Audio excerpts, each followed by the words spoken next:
रियासती जे ॻोठ खाई ममन में स्टूडेंट वेलफेयर ऑर्गेनाइजेशन जी तरफ़ां सिहत खाते नौशर फरोज़ जे तावन सां hepatitis B C control programme तहत फ्री मेडिकल कैंप लॻाई वई। कैंप में hepatitis B control programme Naushahro Feroze जे focal person doctor Khadim Mangrio, doctor Noor Ahmed Moro ऐं समाजी अॻवान एजाज ममनाई पिणु विज़िट कयो। उन मौक़े ते अॻवाननि अवामी आवाज़ टीवी सां ॻाल्हाईंदे चयो त असांजे डिस्ट्रिक्ट नौशर फरोज़ में जेके 3 साइट्स खोलियूं वयूं आहिनि, 3 फंक्शनल आहिनि। असां वटि हर हवाले सां उन्हनि जी दवाऊं मौजूदु आहिनि, उन जूं किट्स मौजूदु आहिनि टेस्ट जे लाइ।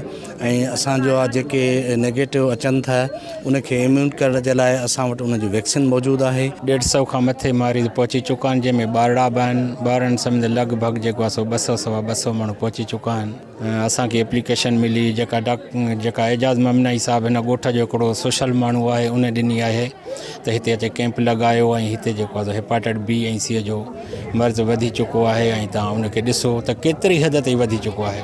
हेपेटाइटिस बी या हेपेटाइटिस सी हिकु अहिड़ी वबा आहे जेका हर ॻोठ में अक्सरियत में न हुजे पर अक़लियत में ज़रूरु आहे।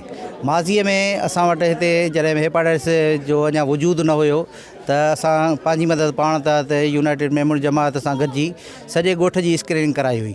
उन में इहो थियो ईअं त असांजो तक़रीबन अध खां वधीक ॻोठ जेको आहे उहो हेपेटाइटिस बी ऐं सी में मुब्तला हुयो। हिन में सॼो कमु जेको बि आहे उहो स्टूडेंट वेलफेयर ऑर्गेनाइजेशन खाई ममन संभाले रही आहे। ऐं हिते माशाल्लाह सां हीअ असांजी स्टूडेंट वेलफेयर जे तरफ़ां हीअ ॿीं कैंप आहे। पहिरीं कैंप असां नौशर फरोज़ में लॻाई, हीअ ॿी कैंप आहे जेका DHO जे ताउन सां असां वटि हिते सरकार जे तरफ़ां लॻाई वई आहे। हिन जो इहो चवणु आहे त असां मुकमल तरह सां ही कोर्स कराए इन मुज़ी मर्ज़ मां पंहिंजी जान चलाईंदासीं। कैमरामैन साजिद चन्ना सां गॾु अब्दुल मजीद किरो, अवामी आवाज़ टीवी, रियासती। विज़िट कयो अवामी आवाज़ मीडिया ग्रुप जी वेबसाइट awamiawaz.pk।